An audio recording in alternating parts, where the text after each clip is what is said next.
Hey guys, LevelCap here. Today we're going to be talking about some of the big release dates coming up in the near future. That holiday season is upon us soon, and all those big gaming titles are going to be coming out very soon. So we're going to talk about when they're coming out and what they're up against competition-wise. Plus, I'm going to sneak a chance to talk about the Battlefield 4 fall patch into here because it is coming out very soon. They haven't given us a specific release date, but I would imagine in the next week or so we're going to have the official full release of the community map project, which without competition is the best looking map in Battlefield 4.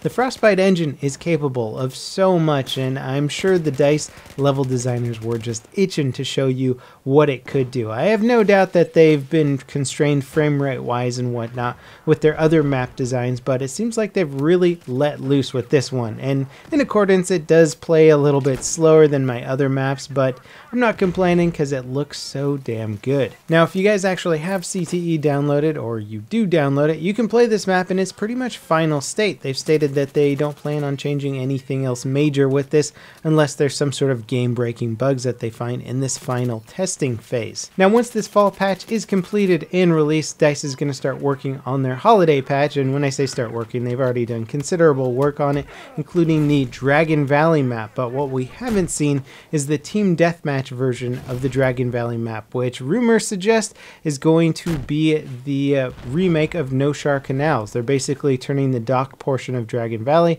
into No Shar Canals, and I imagine that's going to be awesome and great news for anyone who is a big fan of that map from Battlefield 3. I would also love to see the shipping yard from Karg Island. I thought that was probably one of the best TDM maps in Battlefield 3, minus the spawn beacons allowing for the rooftop camping, of course. So I'm really looking forward to this, but there's a lot of other cool stuff to look forward to in the gaming world. If you're a fan of Halo, that is coming out on the 27th. The trailers for the game look amazing. The storyline looks like it's going to be totally nuts, and you're not going to know who to root for or who's the good guy or who's the bad guy.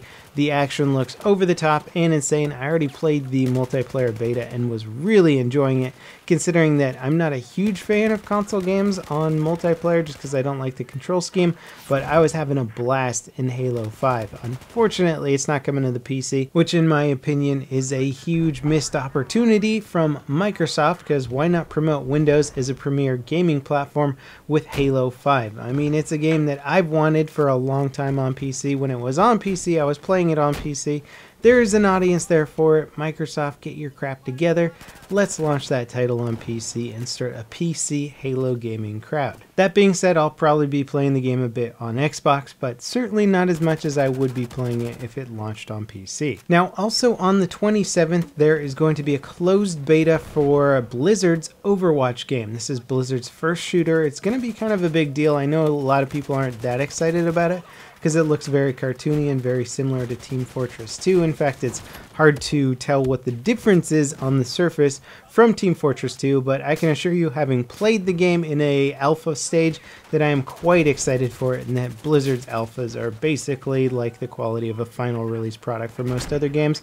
So the fact that Blizzard's making a shooter is great. I'm excited about it. The closed beta is not going to be for everyone, and apparently if you haven't already gotten your emails, then you're not going to be in it. I'm not in it, unfortunately, but there might be some sort of more open, still closed betas that are going to happen on the weekend. There's going to be a core testing team and then a larger team for doing stress testing on the weekend, and you might be able to get into the larger team. I really don't know the details. You can sign up for it on the Blizzard Overwatch page though, and hopefully you'll be lucky enough to get an email back. Now coming up soon next month, we have Call of Duty Black Ops 3, a highly anticipated game since the previous Black Ops games were huge successes.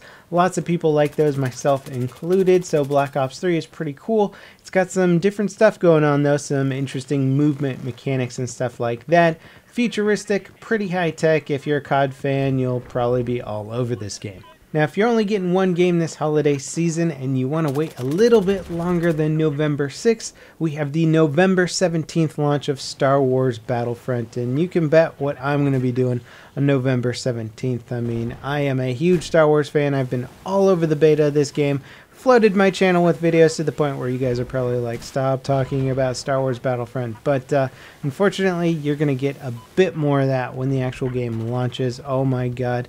Forest Moon of Endor. Cannot wait to play that game. It's probably going to be one of the year's biggest games if the beta numbers are any indication of how many people are going to buy the final product. Now, perhaps none of these titles are tactical enough for you. You're just a tactical shooter fan. You can't be bothered with any of these sci-fi or cartoony shooters. You got to get your tactical on. Well, Rainbow Six Siege is coming out December 1st, and that game has improved a lot since we first saw the alpha. I was in the alpha and played it. It was buggy as all heck, but the most recent launch of it was a lot more fun to play. The matchmaking still needs some work. It has to be smooth and seamless, but the rest of it is a blast. I'm loving the actual tactical gameplay from it. The matches, the rounds are set up perfectly for 5v5 competition. I can see a real esports potential with this game. It's just all around a blast to play, and surprisingly action-packed for being only a 5v5 game. I think it holds up destruction-wise, certainly when compared side by side with Battlefield.